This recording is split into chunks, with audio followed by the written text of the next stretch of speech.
दोस्तों, इस फिल्म का नाम है सेरेनिटी, जो साल 2019 में रिलीज हुई थी। इसकी कहानी में एक रहस्यमयी द्वीप होता है जहां पर डिल नाम का एक आदमी फंसा हुआ है। वो ये जानने की कोशिश करता है कि वह इस द्वीप पर आया कैसे और कब, क्योंकि यहां से बाहर जाने का कोई रास्ता नहीं था। समझने के लिए अंत तक जरूर देखें। फिल्म की कहानी शुरू होती है तो हम देखते हैं डील को, जो इस कहानी का मुख्य किरदार है। डिल के पास एक बोट है और उसे मछली पकड़ने का बहुत शौक है। डिल प्लाईमाउथ नामक एक द्वीप पर रहता है। पैसा कमाने के लिए अक्सर वह कुछ टूरिस्ट को मछली पकड़ने के लिए लेकर जाता। डिल उनके लिए रॉड सेट करता और टूरिस्ट खुद मछली पकड़ते, जिससे उन्हें बहुत खुशी होती थी। इसके बदले में डिल को कुछ पैसे मिलते थे। आज भी डिल और उसका साथी दो टूरिस्ट के साथ हैं जिन्होंने मछली पकड़ने के लिए पैसे दिए थे। लेकिन आज कुछ अलग होता है। जब मछली पास आई तो डिल अपने क्लाइंट को रॉड देने से इनकार कर देता है। असल में डिल काफी समय से एक खास मछली को पकड़ने में लगा था और आज शायद वो मछली उसके हाथ आ जाती। रॉड न देने पर वो टूरिस्ट गुस्सा हो जाते हैं, मगर डिल उन्हें चाकू दिखाकर चुप कर देता है। बदकिस्मती से इतनी कोशिशों के बावजूद वो टूना मछली उसके हाथ नहीं आती। अब उन्हें इन टूरिस्ट को पैसे भी वापस देने थे। हालांकि डिल के लिए ये कोई बड़ी बात नहीं थी, लेकिन ड्यूक बहुत निराश था क्योंकि उसे अपनी पोती की यूनिवर्सिटी की फीस भरनी थी। डिल उससे वादा करता है कि वह उसे पैसे दे देगा। इसके बाद वह अपनी दोस्त डायना से मिलने गया। डायना उसे कुछ पैसे देती है जब वह उसके साथ समय बिताता है। डिल उससे उसके बेटे के बारे में पूछता है। उसे भी बोट्स और फिशिंग का बहुत शौक था। दरअसल डील चाहता था कि वह ड्यूक को जाने दे ताकि वह किसी ऐसी जगह काम कर सके जहां उसे अच्छे पैसे मिले। इसके बाद वह एक बार में जाता है। बारटेंडर से बातचीत के दौरान हमें पता चलता है कि यहाँ के लोगों को एक दूसरे के बारे में छोटी से छोटी बात भी पता होती है। अब ऐसा क्यों है, ये हम आगे जानेंगे। बारटेंडर कहता है कि तुमने 4 बार उस मछली को पकड़ने की कोशिश की है, तुम्हें उसे कोई नाम देना चाहिए। तो डिल कहता है कि उसका नाम जस्टिस है। रात में वह ड्यूक को पैसे देने गया और बताता है कि कल हम दोबारा समुद्र में जाएंगे। ड्यूक पूछता है कि हमारे साथ कितने क्लाइंट्स जा रहे हैं, तो डील बताता है कि हम अकेले जाएंगे क्योंकि वह किसी भी हालत में उस मछली को पकड़ना चाहता था। ड्यूक को उसका फैसला सही नहीं लगता क्योंकि इसमें उनके पैसे लग रहे थे। रात को डील जब अपने घर में था तो उसे अपने बेटे की याद आती है, जो तलाक के बाद अब उसकी पत्नी के पास है। उसे भी अपने पिता की तरह फिशिंग का बहुत शौक था। अगले दिन वह ड्यूक के साथ बोट लेकर समुद्र में गया। पूरा दिन इंतजार करने के बावजूद भी उन्हें वो मछली नहीं मिल सकी, जिससे डिल बहुत निराश था। वापस आने पर वो ड्यूक से कहता है कि तुम मेरे लिए बैड लक हो। जब से तुम्हारी पत्नी मरी है तब से तुम्हारी किस्मत ही खराब है। ये सुनकर ड्यूक को बहुत बुरा लगता है और वो गुस्से में अपना सामान लेकर वहां से चला जाता। लेकिन दरअसल डील ने यह जानबूझकर किया था ताकि ड्यूक कहीं और काम ढूंढ ले। रात में बार आने पर बारटेंडर उसे समझाता है कि वो उस मछली को पकड़ने की जिद छोड़ दे, लेकिन डिल उसकी बात नहीं सुनता। तभी उससे मिलने वहां कैरेन आती है, जो दरअसल डिल की एक्स वाइफ है। डिल जानता था कि वो यहां किसी मकसद से आई है। अपनी बोट पर ले जाने के बाद वो उससे पूछता है, तुम्हें मुझसे क्या चाहिए। उनकी बातों से हमें पता चलता है कि डिल पहले आर्मी में था, किसी कारण उसने वो नौकरी छोड़ दी। कैरेन कहती है कि तुम ठीक थे और मैं गलत। दरअसल डील से तलाक लेने के बाद कैरेन ने फ्रैंक से शादी कर ली थी। फ्रैंक एक अमीर इंसान था, मगर अच्छा इंसान नहीं था। वो कैरेन को मारता और हमेशा उस पर नजर रखता। उसका पागलपन और भी बढ़ गया है। डिल उससे अपने बेटे पैट्रिक के बारे में पूछता है तो कैरेन रोने लगती है। वो कहती है कि पैट्रिक हमेशा सहमा हुआ अपने कमरे में रहता है। उसे यह सब सुनना न पड़े, इसलिए वो पूरा दिन कंप्यूटर पर गेम्स खेलता है। उसके टीचर्स का कहना है कि वह बहुत होशियार है, लेकिन अब वह बहुत चुप चुप रहता है। डिल कहता है कि तुम उससे तलाक ले लो, तो कैरेन कहती है मैं ऐसा नहीं कर सकती, वो मुझे मार देगा, और इसीलिए वो यहाँ आई थी। दरअसल वह चाहती थी कि वो और डिल मिलकर फ्रैंक को मार दें। वो उसे मछली पकड़ने के बहाने बोट पर लाएगी और इस काम के लिए वह उसे $10 मिलियन देने के लिए भी तैयार थी। लेकिन डील इस पर मना कर देता है क्योंकि वह किसी को मारना नहीं चाहता था। कैरेन के जाने के बाद एक सूट पहने आदमी डील को ढूंढते हुए आता है। दरअसल वो कई दिनों से डील पर नजर रख रहा था, मगर वो डील से मिल नहीं पाता। अगली सुबह जब डिल समुद्र में नहाने गया तो उसे अपने बेटे की आवाज़ सुनाई दी और एक पल के लिए उसे उसका चेहरा भी दिखाई दिया। इस बीच हमें फ्रैंक और कैरेन के चिल्लाने की आवाज़ें सुनाई देती हैं। हम पैट्रिक को देखते हैं जो अपने कमरे में था। यानी इन बाप बेटे के बीच कुछ तो कनेक्शन है। खैर, उधर कैरेन का पति फ्रैंक होटल पहुंच गया था जहां कैरेन रुकी थी। उसे देखकर कैरेन घबरा जाती है क्योंकि वो 2 दिन बाद आने वाला था। आते ही वो कैरेन को टॉर्चर करता है। अगले दिन डिल एक लोकल शॉप से फिशिंग का सामान लेने गया। तब वहां काम करने वाली औरत उसे बताती है कि लोग फ्रैंक को लेकर चर्चा कर रहे हैं कि वो 1 घंटे तक अपनी पत्नी को बेल्ट से मारता रहा और कैरेन के मुंह से आवाज तक नहीं निकली। डिल इस बारे में बात किए बिना वहां से चला गया। बोट के पास आने पर उसने देखा कि फ्रैंक कैरेन के साथ उसका इंतजार कर रहा था। फ्रैंक कहता है, मेरी पत्नी ने बताया कि तुम हमें फिशिंग पर नहीं ले जाओगे। डिल कहता है, मैंने कुछ नियमों का उल्लंघन किया है, इसलिए मैं किसी को अकेले बोट पर नहीं ले जा सकता। फ्रैंक कहता है, इस छोटे से आइलैंड पर कानून पैसों के आगे हार जाता है, तो तुम इस बात की फिक्र मत करो। लेकिन डिल फिर भी इसके लिए नहीं मानता। तब फ्रैंक कहता है, हर आदमी की कोई कीमत होती है। मैं कल यहाँ आऊँगा और तुम मुझे फिशिंग पर ले जाओगे। इसके बाद वह वहाँ से जाने लगता है।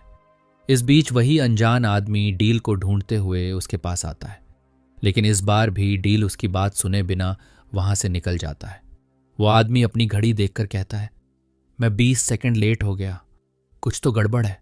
बाद में डिल एक मछली बेचने जाता है जहाँ कार्लोस उसे बताता है कि तुम्हें कोई ढूंढ रहा था, लेकिन डिल को इसमें कोई दिलचस्पी नहीं होती। फिर वह डायना के बिल्ली को देने जाता है जो गुम हो गई थी। डायना कहती है, मैंने सुना कि कैरेन ने तुमसे मदद मांगी थी। तुम एक अच्छे इंसान हो, मुझे लगता है कि तुम्हें उसकी मदद करनी चाहिए। वहां से निकलने के बाद ड्यूक उससे मिलने आया। वह कहता है, फ्रैंक तुम्हें सिर्फ एक टूर के लिए $10,000 देने वाला है। मुझे अपनी पोती की फीस देनी है, तुम्हें उसकी ऑफर मान लेनी चाहिए। डिल कहता है, मैं तुम्हारी बात क्यों मानूं? तो ड्यूक कहता है, मैं जानता हूं तुम ये सब क्यों कर रहे थे, लेकिन मुझे तुम्हारी रहम की जरूरत नहीं, मुझे तुम्हारी मदद चाहिए। अब ड्यूक की मदद करने के लिए डिल मान जाता है। बाद में कैरेन फिर से डिल से मिलने आती है। डिल कहता है, मैं उसे सिर्फ फिशिंग पर ले जाऊंगा, मैं उसे मारने वाला नहीं हूं। तो कैरेन कहती है, वो मुझे और पैट्रिक को मार देगा। मैं जानती हूं कि तुम उससे बात करते हो, वो अपने कंप्यूटर से तुम्हें सुन सकता है, तुम दोनों एक दूसरे से जुड़े हुए हो। डिल उसकी बात का कोई जवाब नहीं देता। खैर, बाद में जब वह और ड्यूक समुद्र में होते हैं तो डिल अपने दिल की बात कह देता है कि उसे यहाँ कुछ गड़बड़ लग रही है। फिशिंग के दौरान डिल फ्रैंक से पूछता है कि क्या उसके बच्चे हैं। तो फ्रैंक कहता है, मेरा एक सौतेला बेटा है, मैंने उससे दोस्ती करने की बहुत कोशिश की, लेकिन वो पूरा दिन अपने कंप्यूटर पर लगा रहता है। उसके मैथ्स टीचर कहते हैं कि वो जीनियस है, लेकिन वो पूरा दिन एक बेकार से गेम में लगा रहता है जिसमें एक आदमी पूरा दिन फिशिंग करता है। वो मुझे पसंद नहीं करता। डिल पूछता है, वो तुमसे इतनी नफरत क्यों करता है? तो फ्रैंक कहता है, मैं नहीं जानता, लेकिन एक दिन मैं उसे ही मार दूंगा। ये सुनकर डिल को गुस्सा आ जाता है, लेकिन इससे पहले कि वो कुछ करता, उनके हुक में एक बहुत बड़ी शार्क फंस जाती है और वो लोग उसे पकड़ने में लग गए। खैर, वापस आने के बाद डिल कहता है कि कल हम दोबारा से जाएंगे। कैरेन को मौका मिल जाता है बात करने का, इसलिए वो डील को फिर से ऑफर करती है कि वह फ्रैंक को मार दे। कैरेन कहती है कि पैट्रिक भी यही चाहता है। ये सुनकर डिल सोच में पड़ जाता है। ड्यूक ने भी उनकी बातें सुन ली थीं। वह डील से पूछता है, क्या तुम उन लोगों को जानते हो? तो डील कहता है, वो मेरी एक्स वाइफ है। आर्मी में नौकरी के दौरान मैं एक जंग पर गया था। वहां से लौटने के बाद मुझे पता चला कि वो फ्रैंक के पास जा चुकी है। ड्यूक उसे सलाह देता है कि हालात चाहे जैसे भी हों, उसे किसी को मारना नहीं चाहिए। रात को डिल कैरेन से मिला और अब वह इस बात के लिए राजी हुआ कि वह फ्रैंक को मारेगा। उसे बस पैसे चाहिए। वह ये सब प्यार व्यार के लिए नहीं कर रहा। जब डिल घर आया तो वही अनजान आदमी उससे मिलने आया था जिसे हमने फिल्म में कई बार देखा। खैर, वह एक डिवाइस लेकर आया था जिससे डिल उस ट्यूना मछली को पकड़ सकता है जिसे पकड़ने का सपना डिल बहुत समय से देख रहा है। और ये डिवाइस वह आदमी डील को मुफ्त में देने वाला था। उस आदमी के मुंह से निकल जाता है कि यही खेल का नियम है और मैं ही नियम हूं। यह सुनकर डिल को अजीब लगता है और उस आदमी पर शक भी होता है। इसलिए वह उसे धमकाता है और पूछता है कि बता, तुम कौन हो? तब वह आदमी, जिसका नाम रीड है, बताता है कि असल में ये सब असली नहीं है, ये बस एक खेल है, और खेल का नियम है कि यहाँ कोई मरेगा नहीं। तुम एक कैरेक्टर हो और तुम्हें उस ट्यूना मछली को पकड़ना है। डील को उसकी बातों पर विश्वास तो नहीं होता, मगर इस जगह को लेकर उसे हमेशा शक रहता था। उसे याद ही नहीं था कि वह कब यहाँ आया और कितने समय से यहाँ है। वैसे यहाँ दर्शक ये जान जाते हैं कि ये खेल शायद उसके बेटे ने ही डिजाइन किया है, मगर क्यों और किस लिए? रीड का कहना था कि पिछले कुछ दिनों से गेम में गड़बड़ है, यानी जिसने ये गेम बनाया है शायद वह चाहता है कि अब तुम उस आदमी फ्रैंक को मारो। मगर मेरे नियमों के मुताबिक इस द्वीप पर किसी को भी मारना मना है, इसलिए मैं तुम्हें नियम बताने आया हूं। और मुझे खुद भी नहीं पता कि जिसने ये गेम बनाया है वह नियम क्यों बदल रहा है। डील को उसकी बात बकवास लगती है। अगली सुबह डील ने महसूस किया कि वह अलार्म से पहले उठ नहीं पाता, जो इस बात की ओर इशारा करता है कि शायद सच में वह किसी गेम में है। हर जगह उसे बस एक ही बात सुनने को मिल रही थी, जाओ और उस मछली को पकड़ो। डिल याद करने की कोशिश करता है कि आखिर वह इस द्वीप पर आया क्यों और कब, मगर उसे अपने दिमाग में ऐसी कोई भी याद नहीं मिलती। वह अपनी गाड़ी में बैठकर काफी आगे निकल जाता है और अब उसे महसूस होने लगता है कि यह सब सच नहीं है। वह खुद से बातें कर रहा था। तभी उससे मिलने डायना का बेटा सैमसन आता है। वह कहता है, आपको किसी की जरूरत थी, क्या मैं आपके साथ काम कर सकता हूं? इस पर डील हंसने लगता है और कहता है, जब मैंने तुम्हें इस गेम से मांगा था तब तुम मुझे नहीं मिले, और अब यह गेम मुझे सब कुछ दे रहा है। डील वहां से चला गया। अपना शक दूर करने के लिए वह स्टोर के मालिक से कुछ सवाल पूछने लगा, मगर वह हमेशा बात को बदल देता है।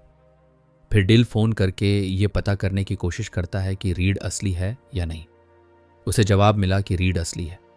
सबसे तंग आकर डिल बार में गया ताकि वह ड्रिंक कर सके, लेकिन बारटेंडर भी उसे वही बात कहता है। वह कहता है, क्या आज तुम फिशिंग करने नहीं जा रहे? तुम्हें काम पर जाना चाहिए। टूरिस्ट्स को मत लेकर जाना, वे हमेशा तंग करते हैं। यानी गेम के नियम उसे फ्रैंक को न मारने के लिए कह रहे थे, लेकिन पैट्रिक के दिमाग में कुछ और ही चल रहा था।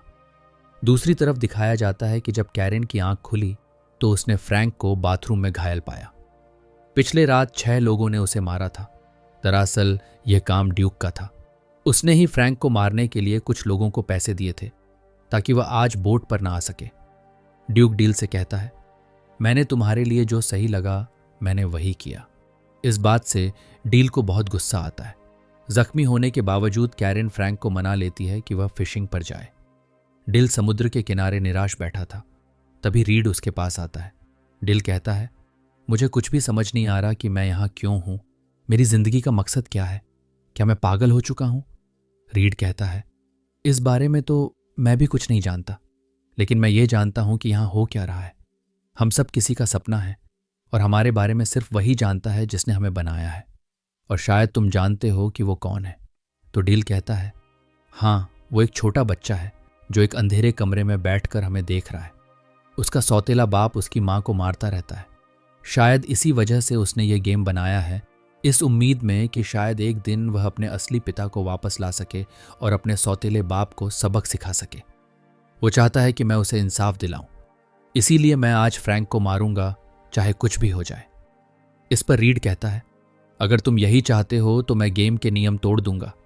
अगर हमारा निर्माता यही चाहता है तो तुम्हें ऐसा ही करना चाहिए। कैरेन फ्रैंक को बोट पर ले आती है। इस पर डिल भागकर अपनी बोट की तरफ जाता है।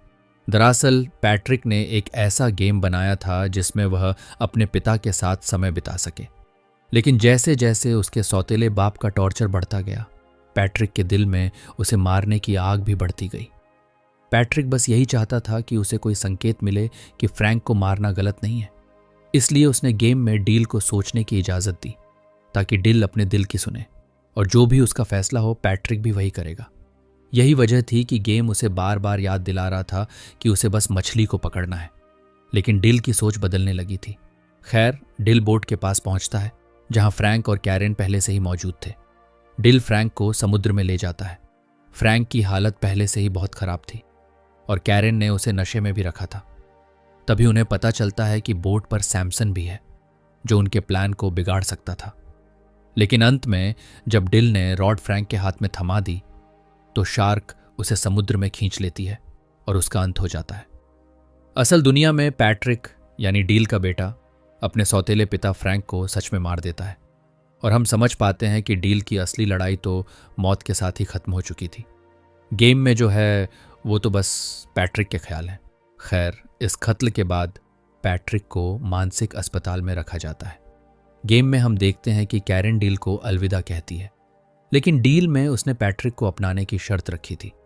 डील जानता था कि वह बस एक गेम है। तब कैरन रोते हुए कहती है, कभी ना कभी तुम मुझसे ज़रूर मिलोगे। तभी कैरन वहाँ से गायब हो जाती है और डील के पास एक फ़ोन पर कॉल आता है। कॉल की दूसरी तरफ पैट्रिक था। उसकी आवाज़ सुनकर डील भावुक हो जाता है। पैट्रिक कहता है, मैंने कुछ बहुत गलत किया है। तो डील उसे समझाता है, तुमने जो भी किया अच्छे के लिए किया। पैट्रिक कहता है, मैं भी इन्हीं गेम में कुछ बदलाव करूंगा ताकि मैं तुमसे मिल सकूं। डील बहुत खुश हो जाता है और कहता है, मैं तुम्हारा इंतज़ार करूंगा। कॉल कटने के बाद डील देखता है कि वहाँ सब कुछ बदल रहा है और अगले ही पल हम देखते हैं कि पैट्रिक भी गेम में है। वह डील से मिलने के लिए बोट की तरफ भाग रहा है। उसे देखकर डील बहुत खुश होता है। दोनों एक दूसरे को गले लगाते हैं। गेम में ही सही, लेकिन पैट्रिक अपने पिता के साथ था। और यहीं पर फिल्म का अंत होता है दोस्तों। इस कहानी में बाप बेटे के बीच प्यार को दिखाया गया है। एक पिता की कमी उन्हें ज्यादा महसूस होती है जिनके पिता इस दुनिया से जा चुके हैं। उम्मीद करते हैं हमारी वीडियो आपको पसंद आई होगी। मिलेंगे किसी और कहानी में।